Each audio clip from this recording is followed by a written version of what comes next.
Hey y'all, it's Andrew over at Sewspire.com, and today I am here to show you how to make this tiny little handbag that is perfectly sized for big girls and little girls alike. What makes it unique is the clear vinyl flap.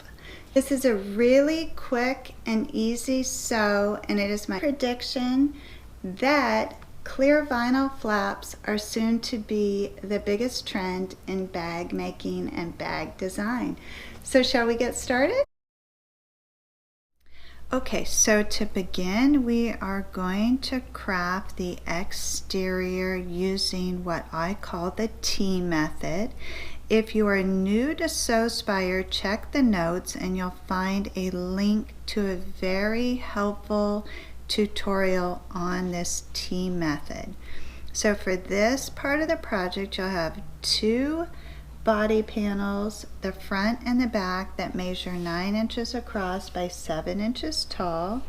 You're going to have two side panels which are 3 inches across by 7 inches tall, and one base panel which is 3 inches by 9 inches, and you will repeat those pattern pieces for the interior as well. I've already pre-crafted the interior using this method, and it is constructed in the exact same way that I'm about to show you for the exterior. So take your side panels and position those right sides facing on the left and the right hand side of the body panel, and then position the base panel towards the bottom of the remaining panel and pin that in place. Now we're going to stitch the side panels in place and the base in place using 3/8 of an inch seam allowance.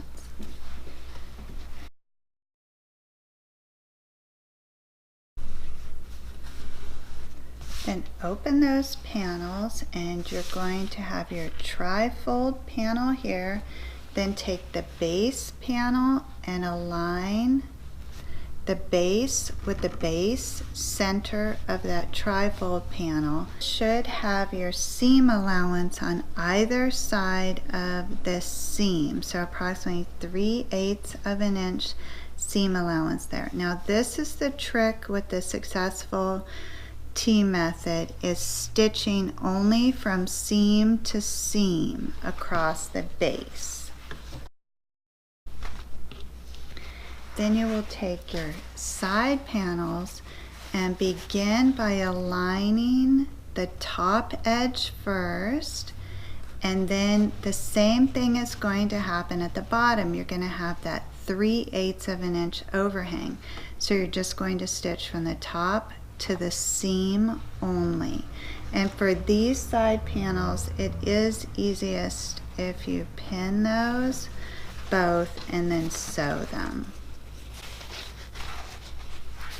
So the most important thing here is to align those top edges, because again, you're going to have that overlap at the bottom. So it doesn't matter if you start sewing from the seam or the top, just make sure that you do not overlap that seam. And then you should have a hole on either end there, so you just align the sides of the base with the base of the side and stitch seam to seam. And now the exterior body is crafted, so I'm going to turn that right side out. And then I want to take that top edge and fold it over 1/2 an inch. And the interior was crafted in the exact same way. It remains inside out, and then you take that top edge and fold it over 1/2 an inch.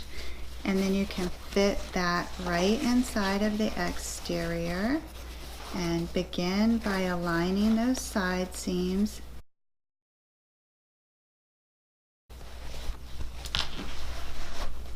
And then as long as you were consistent with your seam allowance and cut nice and straight, everything should align beautifully for you. So we're going to set this body panel aside for a moment and work on the strap, which measures 17 inches long by 5 inches wide. And I'm crafting this in my typical Sewspire strap method. Fold that in half and press long ways. Then open that up, bring the outer edges inward to meet on that center line and press. And then fold that over to align the finished edges and press. And then stitch down that open edge to close that and along the opposite edge to finish.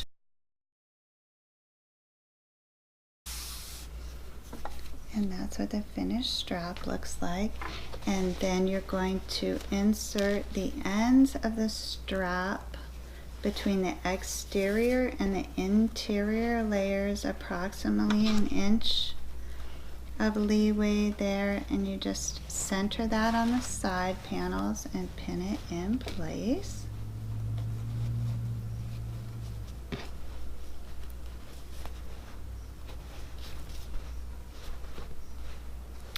And then we'll set that aside and begin working on the flap, which is crafted from a piece of vinyl that is 8 inches across by 6 inches tall.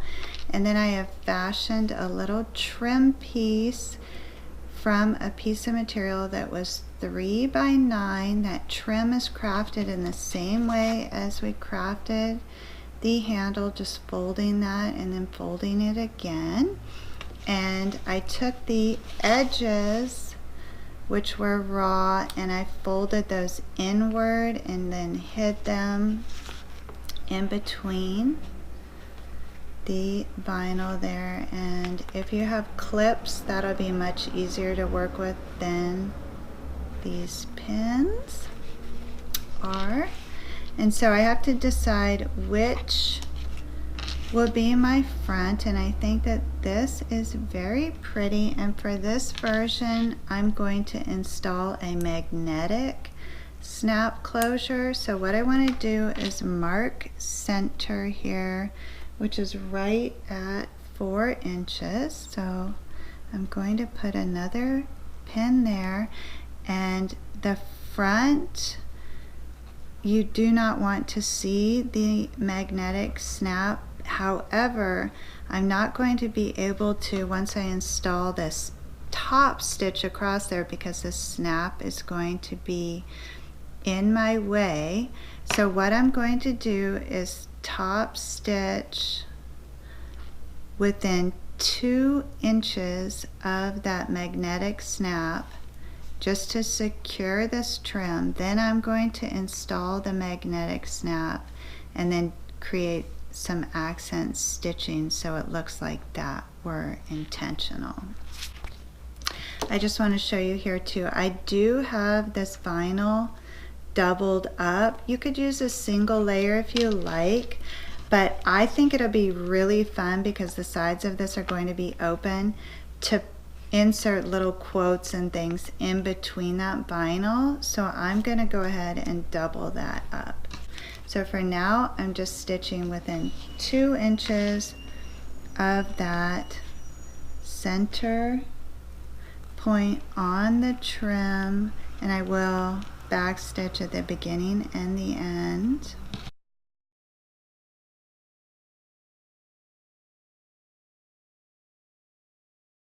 Then, using a Sharpie marker, I am going to make 2 tiny marks on either side of my center line, and I'm going to cut just that fabric with the seam ripper.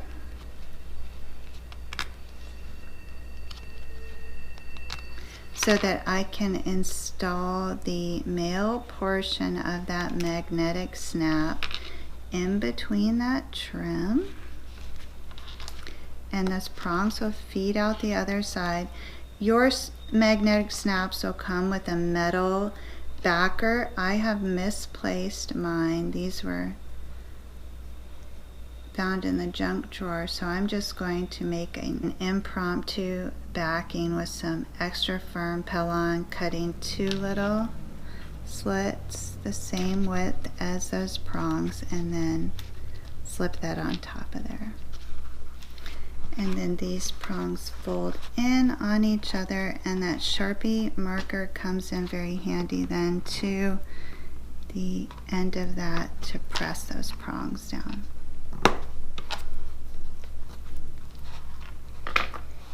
Sometimes I'll even give it a little hammer. Now I have the back of the magnetic snap secured, and I just want to stitch on either side of that so that that fabric is fairly secure across the top of that flap. And then that's what it looks like from the back and from the front. And this stitching is less than ideal there on the front, so I'm going to hide that with one of my little labels. I just have to decide which color I like the looks of best. I think I'm going to go with the brown, and I'm just going to stitch that in place and hide that stitching. Okay, I'm very happy with how that flap looks. Now I have to decide which will be the front of the bag and which will be the back of the bag. I like that little hummingbird there for the front. I believe it looks like I have close to the same print on both sides there. So I think I will go with this side here, and I'm going to work then off the back side, remove those pins, and just slide that flap in between the interior and the exterior layers of the back side, approximately 1 inch. And then I'm going to pin that in place. The most important thing here is just to make sure that the flap remains even. It's a little slippery, so I think it's easiest to pin the sides first and then get it pinned in the middle.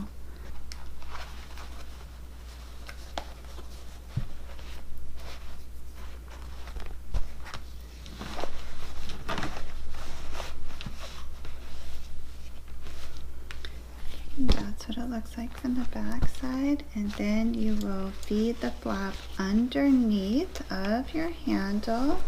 And for this part, go ahead and flatten the bag so that you can mark where this magnetic snap is going to be installed.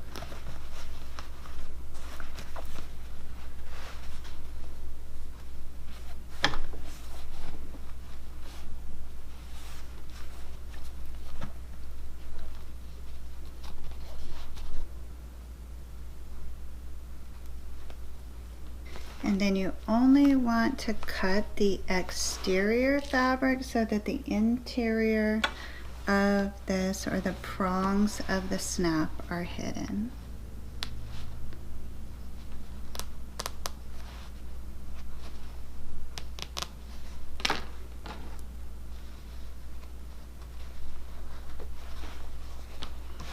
Then I have my little fake backing there.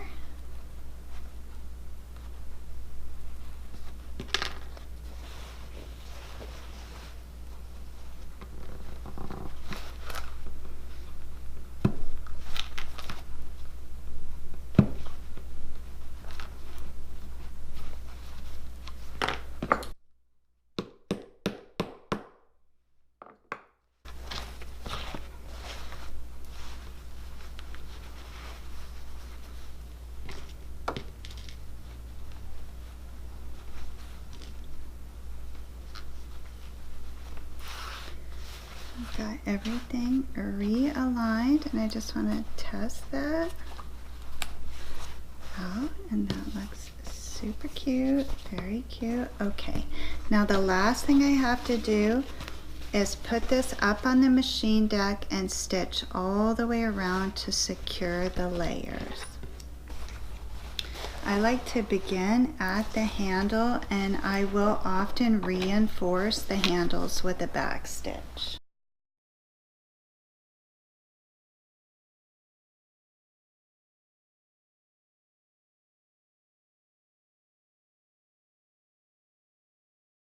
And the bag is complete. Isn't that sweet?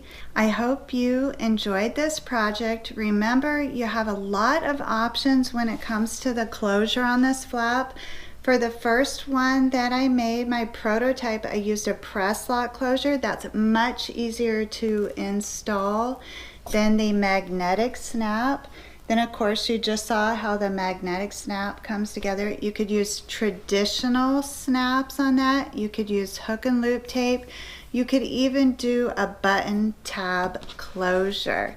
So I hope you'll share pictures of your finished bags with me on the Facebook group page. I will be back very soon with another inspired project. If you will, take just a moment to give the video a thumbs up and subscribe if you have not already done so. I would be very grateful for that. So until we meet again, as always, please know the creative genius in me will be celebrating the creative genius in you. I hope you all have a beautiful week.